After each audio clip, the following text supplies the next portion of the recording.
SSLC ಪರೀಕ್ಷೆಯಲ್ಲಿ ರಾಜ್ಯಕ್ಕೆ 9ನೇ rank ಪಡೆದ ಹೊನ್ನಾವರದ ಚಂದಾವರದ ಹೊದಕೇಸೂರಿನ ರಮ್ಯಾ ಗಿರೀಶ್ ನಾಯ್ಕ್ ಮತ್ತು 13ನೇ ರ್ಯಾಂಕ್ ಪಡೆದ ಸಂತೆಗುಳಿಯ ಸನಾ ಇಬ್ರಾಹಿಂ ಸಾಬ್ ಅವರನ್ನು ಎಸ್ಡಿಪಿಐ ವತಿಯಿಂದ ಸನ್ಮಾನಿಸಲಾಯಿತು.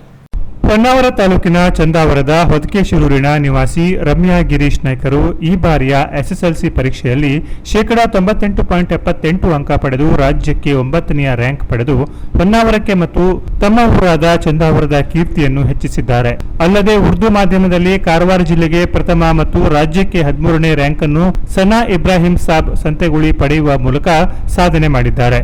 ಈ ಇಬ್ಬರು ವಿದ್ಯಾರ್ಥಿಗಳ ಸಾಧನೆಯನ್ನು ಪರಿಗಣಿಸಿದ ಎಸ್ಡಿಪಿಐನ ಕುಮಟಾ ಹೊನ್ನಾವರ ವಿಧಾನಸಭಾ ಕ್ಷೇತ್ರದ ಪದಾಧಿಕಾರಿಗಳು ವಿದ್ಯಾರ್ಥಿಗಳ ಮನೆಗೆ ತೆರಳಿ ಸನ್ಮಾನಿಸುವ ಮೂಲಕ ಪುರಸ್ಕರಿಸಿದರು. ಅಲ್ಲದೆ ವಿದ್ಯಾರ್ಥಿನಿಯ ಮುಂದಿನ ಶೈಕ್ಷಣಿಕ ಭವಿಷ್ಯ ಕೂಡ ಯಶಸ್ವಿಯಿಂದ ಕೂಡಿರಲಿ ಎಂದು ಶುಭ ಹಾರೈಸುವ ಜೊತೆಗೆ ನಮ್ಮಿಂದ ಏನಾದರೂ ಸಹಾಯ ಬೇಕಾದಲ್ಲಿ ತಮ್ಮ ಗಮನಕ್ಕೆ ತರುವಂತೆ ಕೂಡ ಭರವಸೆ ನೀಡಿದರು.